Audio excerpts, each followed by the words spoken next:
সময় বড়ার টক করতে এমন কিছু জিনিসের প্রয়োজন হয় না, অল্প সময়ের মধ্যে হয়ে যায়। যদি বাড়িতে তরকারি না থাকে একটু সামান্য বেসন গুললেন, একটু তেঁতুল ভিজিয়ে রাখলেন আর বড়াগুলো করে দিলেন। আমার একটু বেসনটা পাতলা হয়েছে, মিডিয়াম। এটাতে আমি সর্ষে হলুদ দিয়ে রেখেছি, আর সর্ষে হলুদ আর কাঁচা লঙ্কা।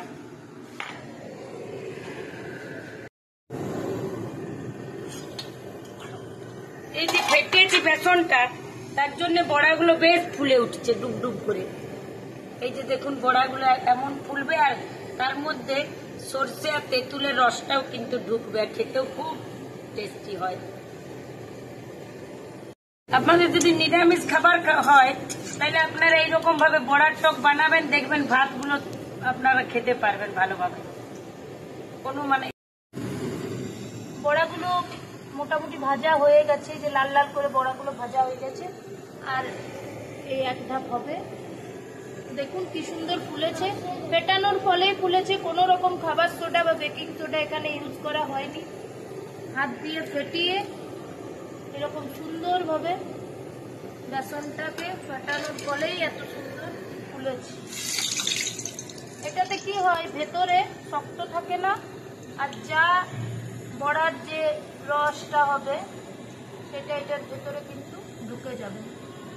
সর্ষে বাটা, তেঁতুলের যে ঝোলটা হবে, গ্রেভিটা, সেটা কিন্তু ভেতরেও ঢুকে যাবে আর নরম হবে পুরপুরি।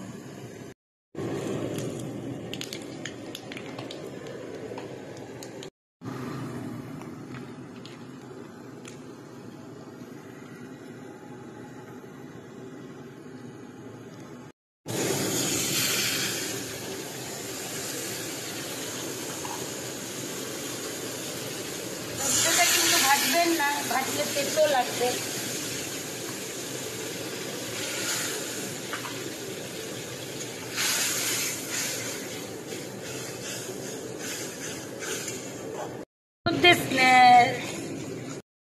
স্বাদ মতো নুন আর সামান্য চিনি দিয়ে দিলাম। এবারে তেঁতুলের যে গোলাটা আছে ওইটা দিয়ে দেবো। আগে একটু সর্ষেটা ফুটিয়ে নিই, তাহলে কাঁচা সর্ষের গন্ধটা চলে যাক।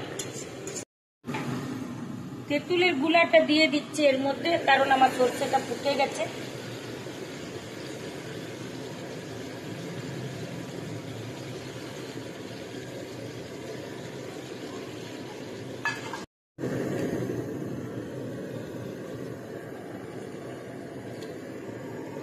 বড়াগুলো ঝোলের মধ্যে দিয়ে দিচ্ছি।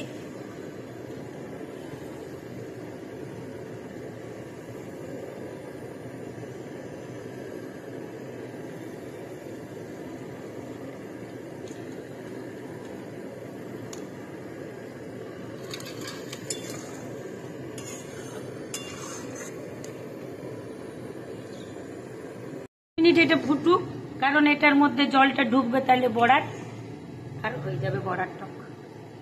হয়েছে রুই মাছের ঝাল, পটল বড়ার টক, আর পটল ভাজা আর ডাল। আর বিশেষ কিছু করতে পারলাম না, বড় গরম তো।